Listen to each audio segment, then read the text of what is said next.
Threat Sports Network. We're back. It's me, it's Colin, it's Bryant. We're ecstatic to talk to you guys about week 3, what that looks like. There's a lot of changes. Right off the bat, we have got some changes within conferences. Mountain West Conference has lost a couple teams. Pac-12 has picked them up. We're talking about Boise State. We're talking about Colorado State, San Diego State, and Fresno State. But not only that, but we've got some very interesting matchups going from Oregon State, Oregon, to even just some very intriguing matchups in LSU, South Carolina. So there's some good games going on this week. A lot to talk about. We're also going to talk about what these teams look like going into these games because, yes, we're only 2 games in for most teams, but we're already starting to see people's true colors and starting to see what college football is going to look like. Is Mizzou going to make the playoffs? Is Boston College going to have a chance? Who knows? We'll find out after this week. So first and foremost, let's talk about the Mountain West Conference. It seems like they're falling apart. They just lost 4 out of their 12 teams. They're moving into the Pac-12, Boise State, Colorado State, San Diego State, and Fresno State. Now, for the people that don't watch college football very often, that may not seem very relevant because it's not one of these big teams.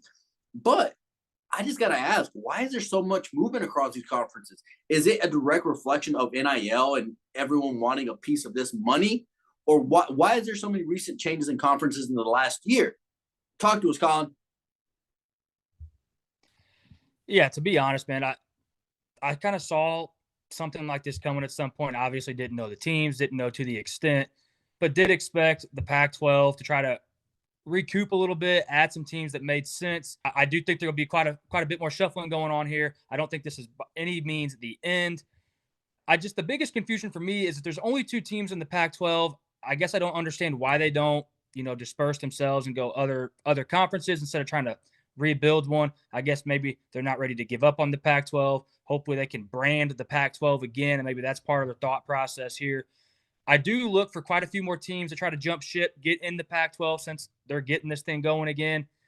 But yeah, man, I don't want to spend too much time talking too much about conference realignment just yet. We can save all that for the offseason. There's plenty of time to talk about those things. I'm excited to talk about the games, excited to be here with you guys.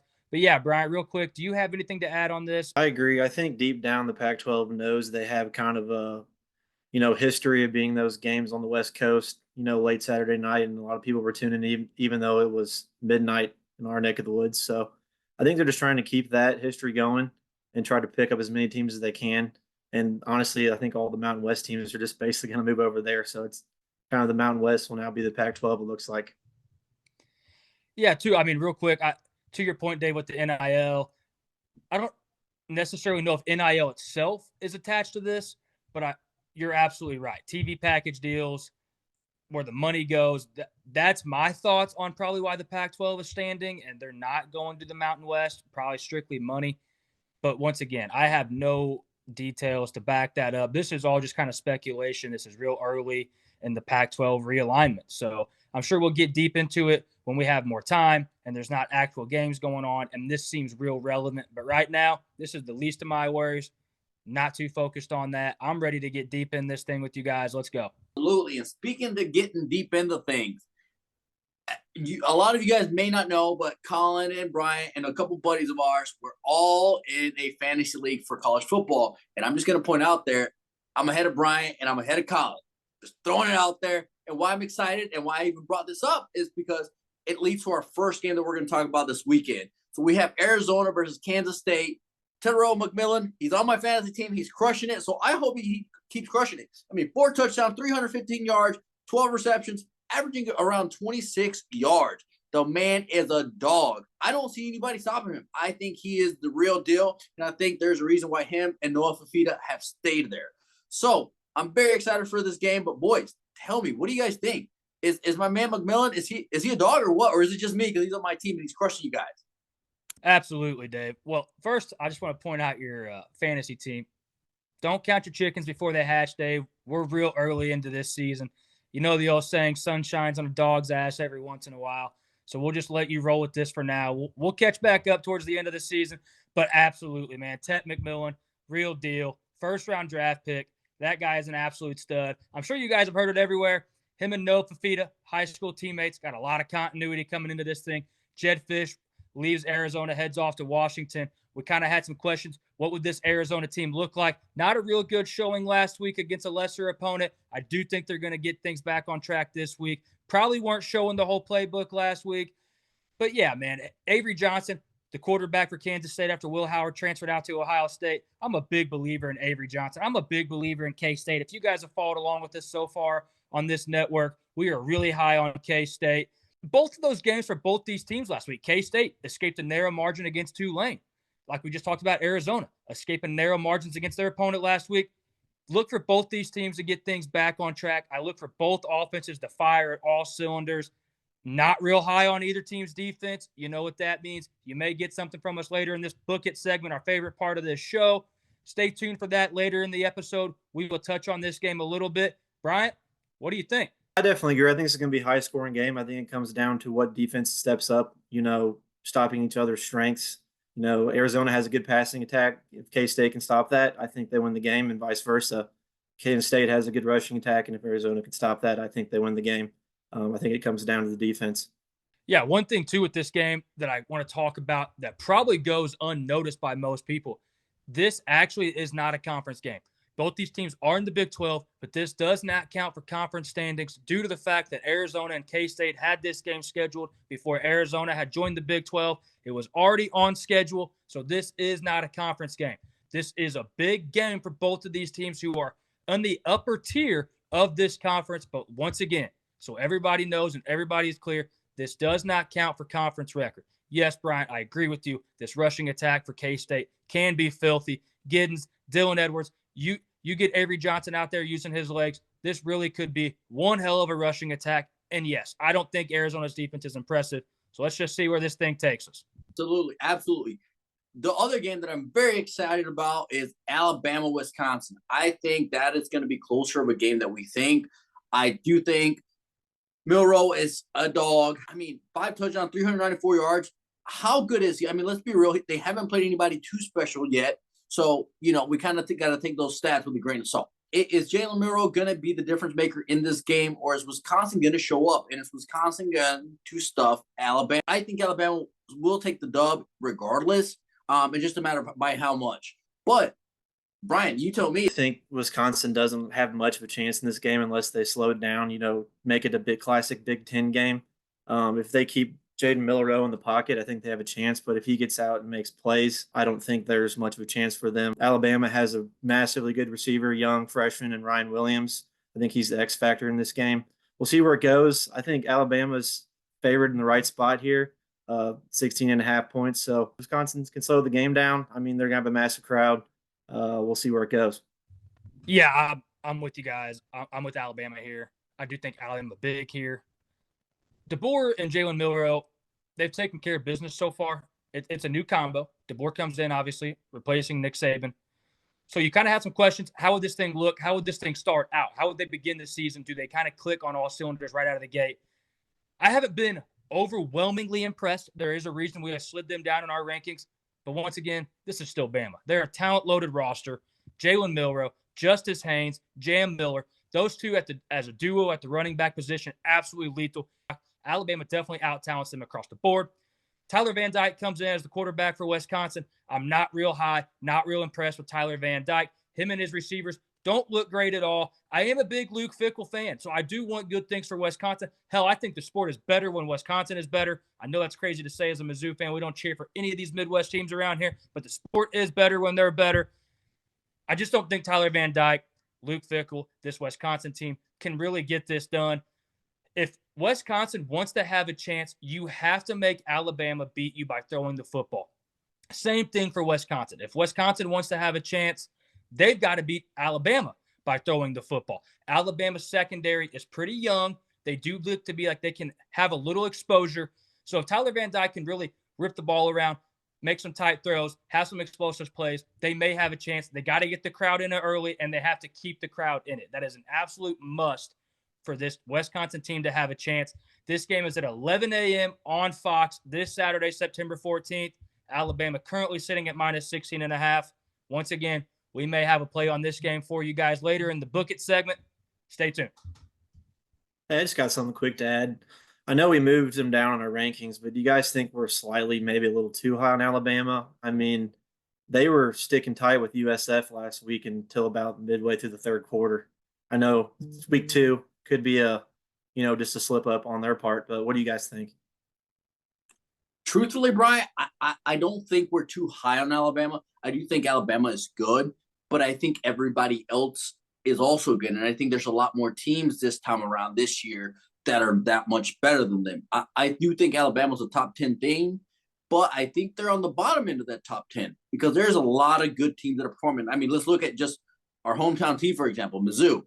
Last year they were good, but not to this extent. I mean, they're ranked number 6 this year. I mean, there's a lot of talented teams that I think, again, you guys hear me talk about NIL all the time, but I think it makes a difference.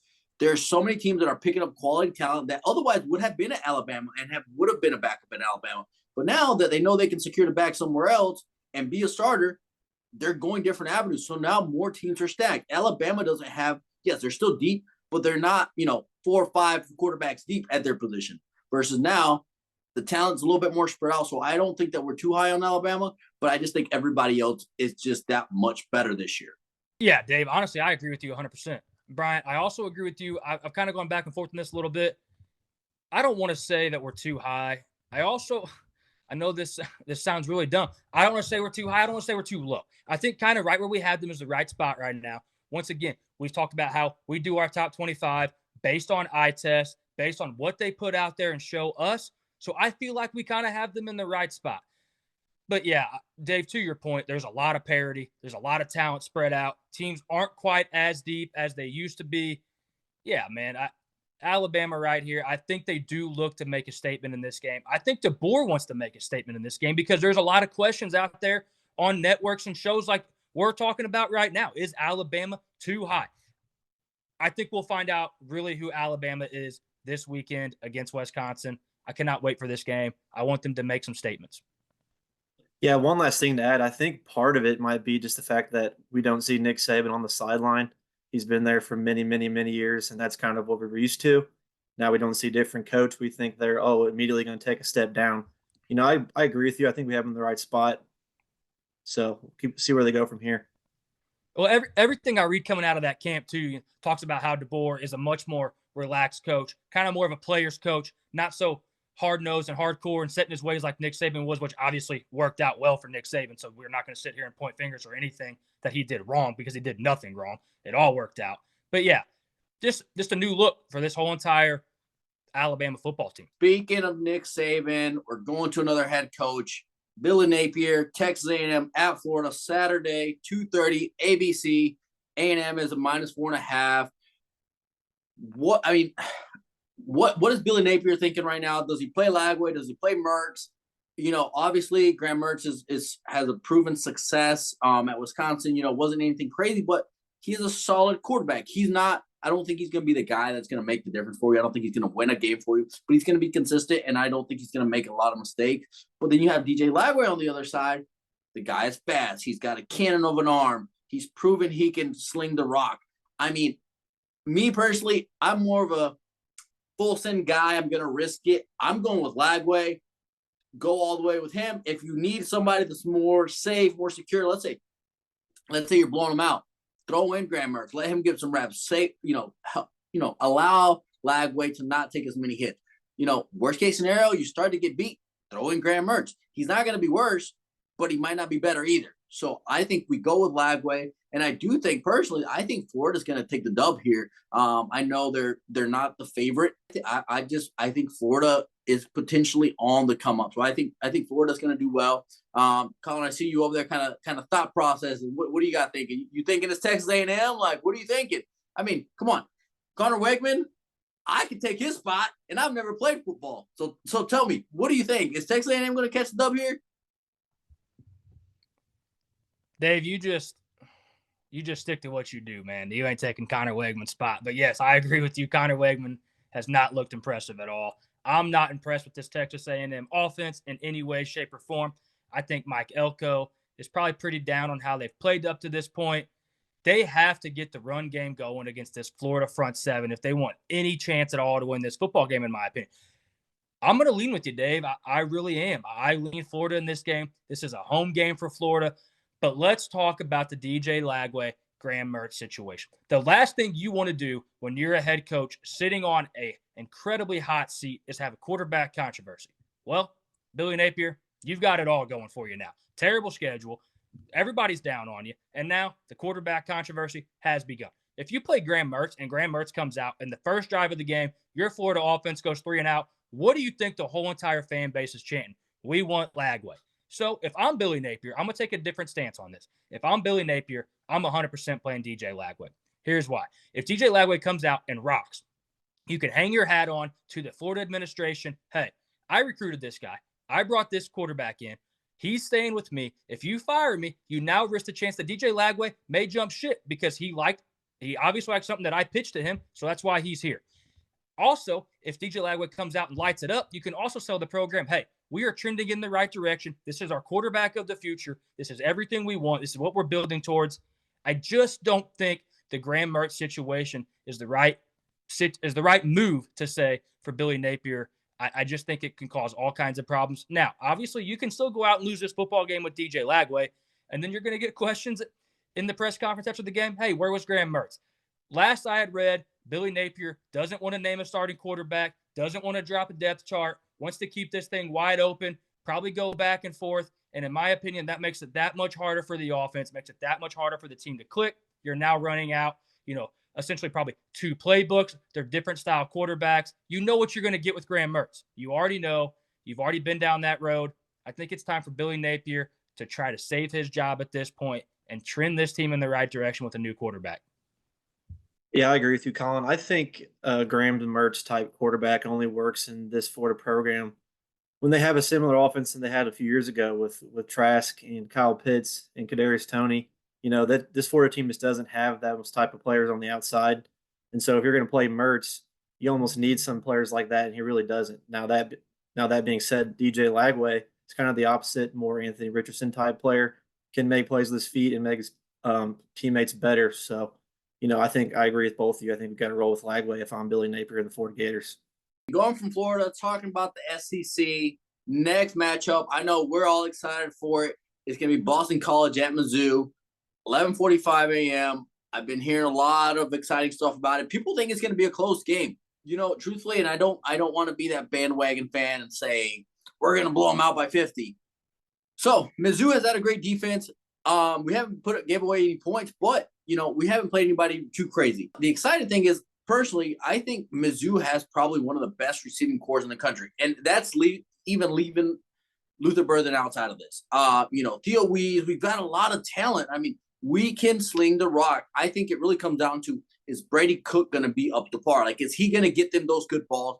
Is he going to be able to throw the ball well? I mean, I know, Colin, you and I were at the Murray State game. He had a great game, and yes, we did blow out Murray State, but there was a couple passes where he dropped that he should have hit. At the end of the day, you're an SEC level quarterback. You have got to make those easy passes. At the end of the day, like, who is hurt more by a loss? I think Mizzou, because Mizzou has very high aspirations at this point. They're looking at making the playoffs. Boston College, I think they came into the season saying, like, we're going to try our best. We're not going to, I don't think that, yes, everyone wants to make the playoffs, but I don't think that they truly thought they were going to make playoffs. They're starting off 2-0. They've knocked off some teams that they're hot right now. Honestly, I think Mizzou takes a dub here. So what is you guys' thoughts on that? Are you guys as hot on Mizzou as I am? Or do you guys think it's going to be a close game? I agree with you, Dave. I've gone back and forth with this. Mizzou's a 17-point favorite now. Part of me thinks that they're going to blow them out. Part of me thinks it's going to be a close game. I think the X factor in this game is if Mizzou can contain Castellanos and the running attack from Boston College. If they don't, it's going to be a tight game and possibly a loss. Now, we had good news today. Brett Norfleet, our star freshman tight end from last season, is going to be coming back. So that may help free up the passing game on the offense for Missouri. And yeah, I agree. I think Brady Cook needs to be able to throw the ball down the field better than he has the past 2 games. Now, I do know Luther Burden has been hurt in week 1, and he was sick last week, and I think that puts a damper on the offense. But if they can pick it back up like they were showing at the end of the last year, I think we'll be fine in this game. I don't know if Mizzou covers, but I think they win, pretty comfortably at the end of the 4th quarter.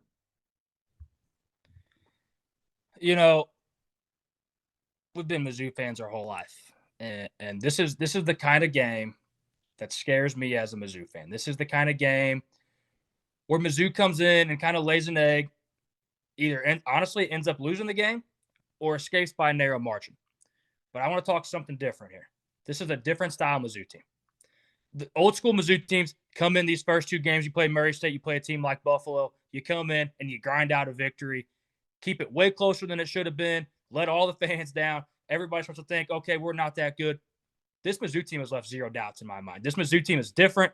They now have momentum. They now believe in themselves. This is no longer a prove it year. This is a go out and absolutely just do it year. And I think Eli Drinkwitz has built this program based on that mentality going into this season. Now, look, Bill O'Brien, as a coach of Boston College, is the one thing that scares me. Thomas Castellanos, yes, absolute stud quarterback, extends plays. I don't think they have any chance for Thomas Castellanos in Boston College to beat Mizzou by him just throwing the football. He has to get the legs going for them to have any chance in this football game. Now, listen, one thing I want to talk about as well, Mizzou's defense has allowed 0 points through 2 games. I talked about Murray State and Buffalo. I don't give a shit who you're playing at that point. If you've allowed 0 points in 2 games, that's flat-ass impressive. Don't care who you're playing. I also do agree with you, Dave. Brady Cook has to make the throws. This team's going to go as far as Brady Cook takes them, in my opinion. They do not have an explosive offense through 2 games this season. They're a very efficient offense, but not explosive plays at all. Brady Cook has missed some throws deep down the field. Maybe it's just early in the season. The timing is off a little bit. So, hey, be happy. You didn't play top 25 opponents in the first 2 games, but now it's time to go. Boston College is coming in. They want to play spoiler as bad as anybody. I think Boston College's whole mindset for this season changed when they came out and beat Florida State game 1. That's what everybody started to believe. So, yeah, they've got a lot of self-belief right now. They really trust what they've got going on. But, fellas, I think Mizzou kicks the absolute hell out of them. And you guys know me as well as anybody. I'm not. I try to be the furthest thing from a homer when it comes to Mizzou. I know how they've let me down throughout the years, but I'm telling you, I do believe this Mizzou team is different. I'll be the first to spoil it right now. We are not locking this up in the book it segment, but I do lean Mizzou on this game. Now, if I wake up Sunday and you tell me Mizzou won by a last-second field goal, that wouldn't shock me either. But the goal here, if you're Missouri, is to go in, protect home field, get in, get out with the W, keep everybody healthy, turn the page next week. I think Mizzou gets this one done, fellas. I really, really do. Yeah, I agree, Colin. I think Mizzou's defense is first in multiple stats in the country, including giving up 0 points. They've been flying around. You know, they have multiple backups that are playing a good amount of snaps too, so they can stay fresh.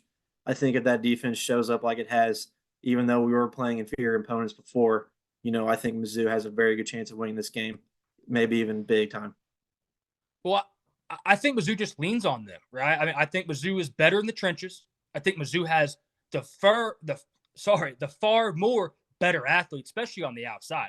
You can't find me a guy on Boston College that I think can slow down Luther Burden. And congratulations, if you double up Luther Burden and you slow him down, we'll just throw it to Theo Weiss. Oh, hey, we'll throw it to Mookie Cooper. Oh, hey, we'll bring in Marquise Johnson. He'll bring you down the field. Oh, hey, Brett Northwood's back this week. He's a security blanket underneath. We'll just get him the ball. Oh, hey, by the way, we got 2 stud transfer running backs that come in that can absolutely pound the rock on anybody. And one plays power back and one plays scat back out the back catching passes. So good luck slowing this offense down. I don't think Boston College can go point for point with Missouri. That is where I think the difference is. Hey, boys, I'm hoping we touch base again on Saturday night and we're like, whoa, Mizzou is legit. They blew them out. We're going to the playoffs. Another team that has high aspirations is South Carolina. They're playing LSU at 11 o'clock on ESPN. LSU seems to be the favorite. But, I mean, this is a pretty good looking Shane Beamer team. Again, South Carolina hasn't beat LSU since 1994. I mean, I wasn't born. Colin wasn't born. Brian, I don't know if you were born at that point yet, but that's a long time. That's over 28 years. I mean, that's a long time. And part of it is because they hadn't had these matchups. And then on the matchups, LSU is on top by a long shot. I think the difference is Garrett Nussmeier. I mean, the guy is a dog. 8 touchdowns in 2 games. Granted, 6 of them were against Nick Coles. You know, it's kind of take that with a grain of salt kind of deal. The only other person that's doing that was Kyle McCord. Also got 8 touchdowns, but 610 yards, 75% completion. Hey, listen, I wasn't no genius in school, but 75% is passing. In football, you're crushing it if you're doing 75% completion. So I'm leaning more South Carolina this game. LSU hasn't shown me much. I just don't see LSU winning this game. I think LSU is not a top 25 team, but if they're not a top 25 team, if South Carolina can knock off LSU, does that make them a top 25 team? What does that look like? Truthfully, I don't think they're a playoff team, but I think they're a competitive team, and I think they're going to give a lot of people a hard time, and they're going to ruin a couple seasons for a couple people. Talk to me, boys. What do you guys think? LSU, South Carolina? Are you guys with me on South Carolina taking the dub, or is LSU just going to turn it around from here and pretty much secure the bag? After that week 1 game that South Carolina had against Old Dominion and barely beat them, I thought, this is what we all thought was going to happen coming into the season. South Carolina wasn't going to be as good. Shane Beamer was going to be on the hot seat. But, they come out and absolutely destroy Kentucky last week. That was quite of a shock, I think, to us and multiple people around the country. But, this game I think is going to be pretty tight. I do agree with you. I think South Carolina covers and possibly wins this game. I do think LSU has the better players on offense. Kyron Lacey is a real problem at the wide receiver position. They did lose a running back this week, so that could be an issue. But that Blake Baker defense on LSU, I mean, they've looked just as bad as they were last year in the first couple of games. So I got mixed feelings with this one. I think South Carolina does probably pull this one out, though. Bryant, I totally agree with you. The two best players on the field when LSU is on offense is Garrett Nussmeier and Kyron Lacey. And I don't think it's close. Now, I do want to talk about the South Carolina defensive line. We talked about them a lot. If they can generate pressure, this is going to make LSU's life an absolute nightmare. Because, yeah, John Emery Jr. goes out with an injury. LSU takes another hit at the running back position. Dylan Stewart coming in, rushing the passer. Him and Kennard are at six sacks already this season. They are going to be in Garrett Nussmeier's face all night. But LSU's offensive line is incredible. They're one of the best offensive lines in the country. This game will be decided with South Carolina on defense and LSU on offense. If South Carolina can use the crowd, rally behind them, what a crazy environment this is going to be as well. So they have to generate off the crowd. The big question for me is, what does South Carolina's offense look like? If Lenora Sellers can make the throws, this South Carolina team can win this football game. I am pretty confident South Carolina can cover. It is currently sitting at South Carolina +7, and it is a home game for them. But like I said, Lenora Sellers really has to make the throw, because I do think Will Campbell on the offensive line for LSU will probably contain some of that pass rush. I'm really high on this LSU offensive line, and I'm really high on Kyron Lacey. Once again, I'm really high on South Carolina's defensive line. This game can go any direction. It all depends on Lenora Sellers, in my opinion. Yeah, one thing I didn't mention earlier, I think, is also a good point here in this game is South Carolina. If they can get Rocket Sanders going, the transfer from Arkansas, I really think that is also an X factor in this game. That he is a stellar running back. If they can get him the ball in open field and open up some running lanes for him, I do think they have a better chance of winning that game if they can get the running game going. You're absolutely right, Brian. This LSU front is not impressive. Rocket Sanders is impressive. And to take some pressure off the Lenora Sellers, he has to get it going. Shane Beamer has to stress this whole week, we have got to get the run game going. We've got to take pressure off our quarterback. Really look for this offense to have kind of a different approach to them, in my opinion. Am I also the only one that's surprised here that these teams' records are what they are? I really thought LSU would be 2-0, and I really thought South Carolina would probably be 1-1, just because it is South Carolina. And to your point, Bryant, they did not impress in any way against Old Dominion. I feel like they probably kept some things in the bag, so I respect that. But yeah, did not see this out of South Carolina, and never in a million years did I think I'd see myself leaning with South Carolina. But here we are. A lot of exciting games, but obviously, like we've talked in the past, there's going to be games we don't get a chance to hit on. A lot of other good games going on. Utah State playing Utah. That'll be a good game. We'll get to see Cam Rising, see how he's doing. Also, we'll have Oregon State, Oregon, another big game. So a lot of big games. So tune in, watch as much as you can. And again, we're going to keep you posted. We're going to talk about the most exciting game, the biggest stats, big things, entertaining content. I know a lot of you guys have been waiting for this segment. Colin, what is our next segment called? We're going to book it, baby. Let's go. So our next segment is called Book It. You guys love to talk bets. We're excited. We're sitting at 14-9 on the season, so not terrible, but I think we can only continue to improve it from here. Again, there's been a lot of interesting matchups this year, so it hasn't been as straightforward as it has been in the past. So I think that has a little bit to do with it. But Colin's going to share our bets here on the screen here soon, and then we're going to talk about it. Hey, if we're 14-9, and you've rode every single one with this, and we're 23 bets in, and we're 14-9, and we're plus money, there better be no complaints out of anybody. Hell, we've hit a money line already. These things are looking great. We're just going to keep things trending in the right direction. I'm going to go ahead and share my screen here, show you guys what we have going on for the week, and we're going to announce them one by one, give you just a little bit of detail as we go. So right out of the gate here, we're going to fire off. Just talked about this game. South Carolina +7. We gave you the full diagnosis. Really hinges on Lenore Sellers and this South Carolina offense. If Rocket Sanders can get the run game going for them, if South Carolina's defense can generate some pressure, slow down Kyron Lacey, put some pressure on Garrett Nussmeier, I don't think LSU's run game is going to have much of a factor in this game. Hey, Brian, what are we going to do right here? Book it. Let's go, baby. The next game that we're going to go ahead and lock up here is West Virginia. West Virginia's playing Pitt. I'm not a believer in Pitt. I am a believer in Neil Brown of West Virginia, though. Hey, Dave, what are we going to do, big dog? I don't know, man. How about we just book it? Let's go. On to Cincinnati. Cincinnati's playing Miami, Ohio. Against Miami, Ohio, we're going to book that shit all day long, baby. Come on. We got Cincinnati -3. On to the next one. Ole Miss, -22. They're playing Wake Forest. I think Wake Forest is terrible. I think Bryant thinks Wake Forest is terrible. Bryant, what are we going to do, baby? You know, Wake Forest barely beat Virginia last week. Book that shit. Let's go, baby. We're going to book that shit. Alabama, -16 against Wisconsin. We talked about this game earlier. What does Alabama have to do? What does Wisconsin have to do? I think Alabama has a much better shot at scoring points than Wisconsin does. I don't think Tyler Van Dyke can attack this Alabama young secondary. So you know what we're going to do? We're going to go ahead and we're going to book that shit. On to this next game here. We have Georgia, -24. They're playing Kentucky. I don't know if anybody watched that Kentucky game last week. They looked absolutely horrible. Brock Vandergriff, what do you have, under 50 yards passing or something like that? I haven't seen a stat like that in a long time. Hey, Brian, what do you want to do this week? Book it. Let's go. Let's go. Vandy -10. Vandy's playing Georgia State. I don't know about you fellas. Vandy's impressed me. I'm kind of scared as a Mizzou fan to play Vandy. Just a little bit. Not a lot, just a little bit. But Vandy -10 against Georgia State? Georgia State? Vandy -10? That's disrespectful. Vandy -10. Dave, what are you going to go ahead and do this week? Hey, I'm going to go ahead and secure the bag and just go ahead and book it.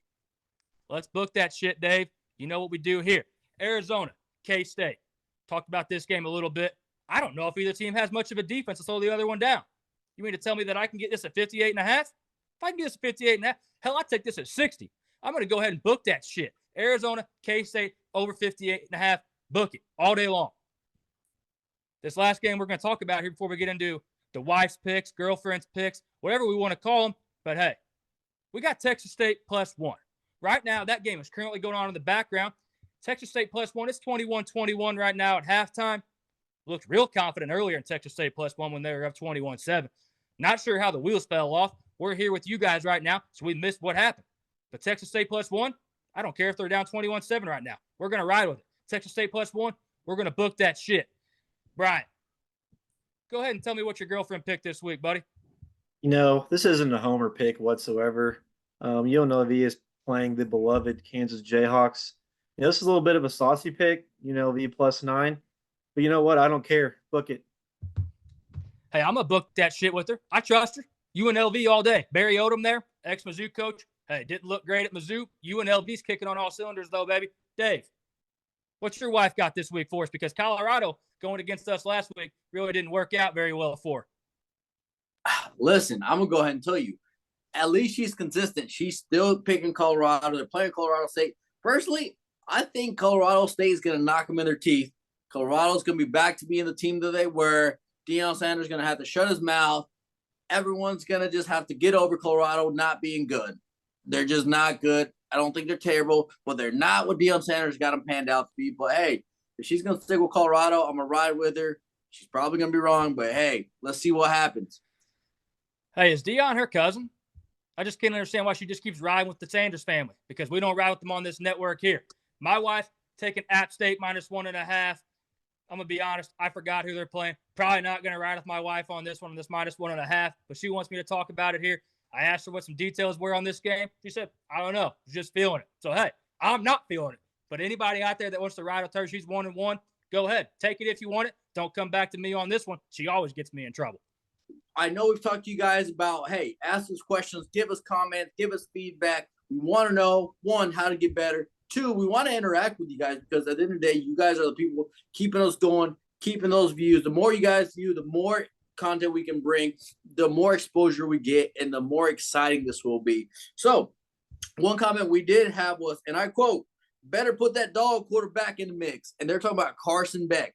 He has put up some stats. Colin, tell us, what do you think? Carson Beck, should he be, all talk at this point? I know he's playing on a big Georgia program. But Carson Beck, 520 yards, 7 touchdowns. I totally hear you. Totally hear you, dog fans. We haven't forgot about Carson Beck. He's definitely still in the mix on this thing. But I'll be honest, I still don't have him over any of the top 4 that I have. I think he's right there in the mix. Honestly, if I had to do a 5th, he's right there. And you really could shuffle him in anywhere in the mix. But yeah, Bryant talked about this last week a little bit. He wanted to go against the chalk, not be so chalky on the picks. So, hey, I'll kick it over to him a little bit because I feel like he was going to lead the Carson Beck route. I'll let this man talk about him a little bit and kind of what decided to go a different direction for. I originally had Carson Beck like number 2 in my Heisman rankings earlier in the week. And like Colin said, I was trying to go against the norm. Not that Carson Beck isn't a good quarterback. I mean, he's playing on probably the best team in the country and leading them well. But I just think there's better quarterbacks out there right now in terms of, that it factor. Not that he doesn't have the it factor, but there's just quarterbacks in the country right now that are showing out on a little bit better, higher level right now, I think. Well, yeah, and everywhere you go, you hear Carson Beck. Carson Beck this, Georgia that. Carson Beck this. Hey, man, I respect Georgia. I respect Carson Beck. I respect what Kirby Smart has built. I think he's the best coach in the country, bar none, not close. Wipe that clean. Nobody can be in the same conversation as him. I do think Carson Beck probably is right out front with just as much as anybody. So, yeah, don't get too upset, dog fans. You have a lot to be happy for and a lot to cheer for this season. Just hang tight. Hey, absolutely. Absolutely. I agree with you guys. Carson Beck, I think he is a great quarterback. We're very excited you guys joined us today on Thursday night. We got you guys some good content, a lot of things to be excited for. And, hey, maybe we'll help you make some money on some betting. I know we're excited. November, betting is legal here in Missouri. It's on the ballot. We're excited. We're stoked about it because, again, we talk about it all the time, but a lot of times we got to go across the river to Illinois, make it happen. It'd be nice to just do it at home. But like I said, keep tuned. We're going to do a review as well towards the end of the week, maybe even leading into Monday. But it's going to be very exciting. We're going to talk how teams did, who put up the numbers, and, hey, what does that Heisman race look like again? So super exciting stuff. Thanks for joining me, Colin, Bryant. We're having a blast. We're enjoying it. It's great to have Brian on board because he gives us another element of stats. He gives us another element of opinion. And it's good to bounce ideas back and forth because we want you guys to get a very unbiased opinion. I'm the guy that's going to say send it. Brian might be a little bit more conservative, and Colin's kind of right in there. Depends on the day. He may be conservative. He may be sending it. So very exciting. Stick with us. Keep asking us questions. Even if it's a negative thing, tell us. We want to keep improving. We want to keep growing. We want to make this as fast as possible for you guys and make it fun, make it entertaining, make it something that you're driving down the road on a Monday morning, going to work, and you're not pissed about it. We want you to be hyped because you listen to a good podcast and work's not that bad on a Monday morning. Yeah, exactly. First off, I just want to say thanks to everybody for listening earlier this week. It's awesome to be on this podcast now. Keep tuning in. I'm actually going to start a little bit of a new segment, not really a new segment, just kind of something I'm going to do at the end of every week on this Thursday show is I'm going to do another game to watch. This week, I think it's Tulane and Oklahoma. Not going to go into much detail, but Tulane almost beat K-State this past week, and Oklahoma barely beat Houston. Now it is in Norman, but keep an eye on that game. We'll see how it goes. Colin? Yeah, real quick, to your point. I don't want to steal from your thunder here, dive too much into it, but yeah, Jackson Arnold and this Oklahoma team have to get things going this week. They have to silence a lot of critics. They got to show that they're here to stay. They're here to make a statement in the SEC in their first year. Absolutely, Bryant. It's a great game to watch. Totally agree with you. Looking really forward to that one as well. And like Brian said, we appreciate all you guys for watching us. We love having the support. Like Dave said as well, if you got something negative to say, hey, You think one of us is ugly? Tell us. We love it. Hey, we love all the criticism, the good, the bad, the ugly. We love you guys rocking with us. We appreciate all you guys. Once again, like, subscribe. We hate asking you guys to do that, but it helps us a ton. We need all the help we can get. We appreciate you guys. Look for us to come back with the review on Sunday or Monday, as Dave alluded to. Hey, until then, everybody, win some bets. Peace.